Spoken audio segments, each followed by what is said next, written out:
Les market movers, mais aux États-Unis cette fois. Je vous rappelle que ce sont les titres, les valeurs, les indices ou les devises qui ont marqué l'actualité boursière ces dernières heures. Et je me tourne vers vous, Olivier, pour évoquer l'euro-dollar.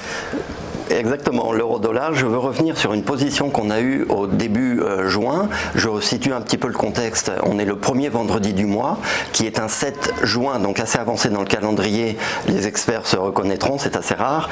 Je situe le contexte. Donc, on a plusieurs statistiques qui sortent américaines à 14h30, dont la plus importante, le NFP, le Non-Farm Payroll, qui situe la création des emplois pour à peu près 80% des Américains. Donc, on a un forecast sur cette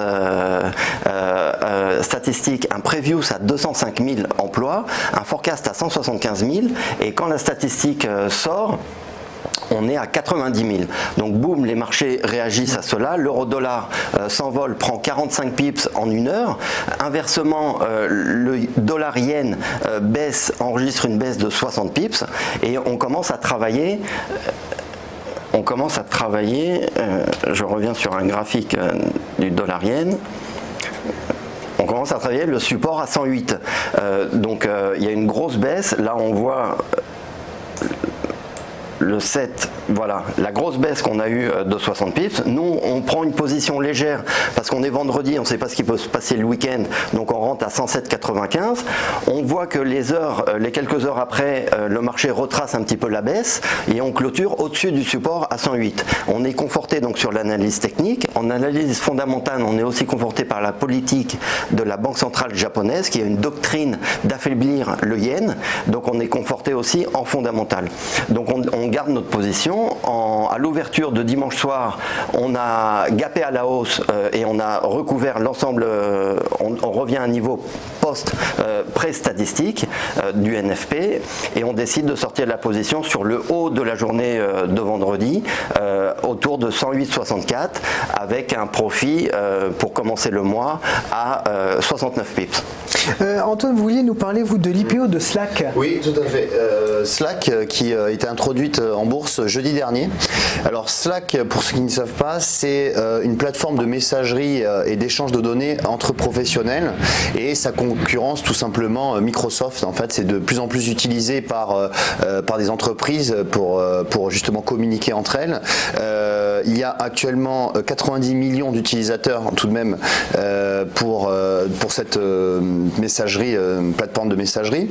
Et donc Slack a été introduite jeudi dernier dans une cotation en direct.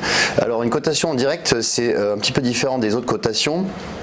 Puisque la cotation en direct ne permet pas de lever des fonds auprès d'investisseurs, mais en fait introduit en direct et les actionnaires existants vendent leurs titres directement s'ils veulent à l'introduction en bourse.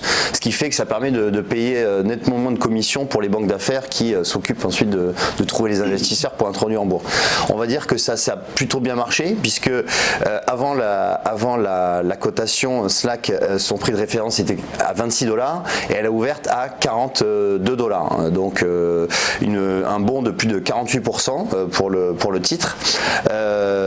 Mais avec une valorisation de 25 milliards de dollars tout de même. Donc c'est une fourchette haute de valorisation, sachant que c'est une société qui ne fait pas encore de profit. Elle fait à peu près 140 millions de pertes pour 2018 avec 400 millions de dollars de chiffre d'affaires. Donc on peut dire que la valorisation est peut-être un peu élevée pour Slack au départ, puisque 25 milliards de dollars pour une entreprise qui ne fait pas de profit, c'est peut-être un petit peu élevé. On voit que depuis son introduction jeudi dernier, le titre a un petit peu baissé puisqu'il est revenu aux alentours des 36 $.